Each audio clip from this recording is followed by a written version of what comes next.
Details. And Phil, what are British investigators saying at this hour? Well, Jim, it was just after Ariana Grande had finished her performance in front of some 20,000 people. Much of that crowd began leaving the arena when there was a loud explosion that could be heard through the packed crowd. And the video that's been posted online captures some of the terror, the panic, the extraordinary emotion that was felt by that crowd.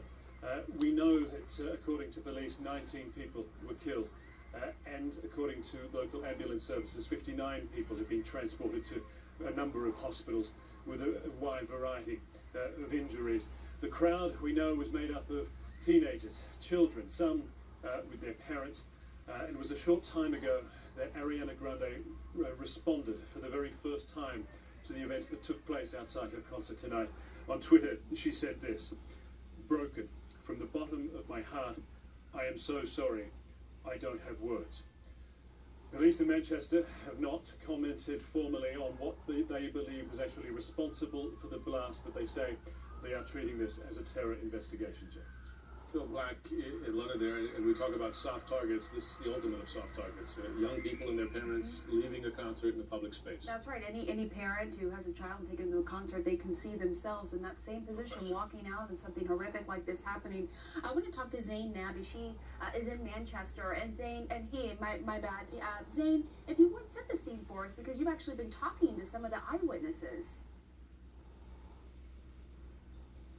Yes, we've been around Manchester, and particularly around the arena. Behind us, you see the car park.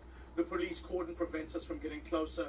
Obviously, at the time of the attack that took place just before 10:35 p.m. local time in England, in Manchester here, there were 20,000 people streaming out of the arena. They were attending the Ariana Grande concert. At the time, there were a lot of people obviously out on the streets. Subsequently, since then, people have made their way homes. You've had hotels like the Crown Plaza and the Holiday Inn opening up their hotels and inviting people in. And you've also had local people assisting in any way they can. I managed to speak to a number of people who had actually been in the arena. One gentleman had been in the front row, and he heard the explosion just as the concert ended. He managed to make his way onto stage and was actually assisted by Ariana Grande's bodyguard. He had a panic attack. He suffered an asthma attack and was rushed out. I spoke to another young lady who was making her way out with her younger sister at the time of the explosion. And at that time, she was near where it took place, and there were actually fatalities and injuries that have taken place around her. The latest from Manchester Police is that there have been 59 casualties. Of them, 19 people are dead, as we know.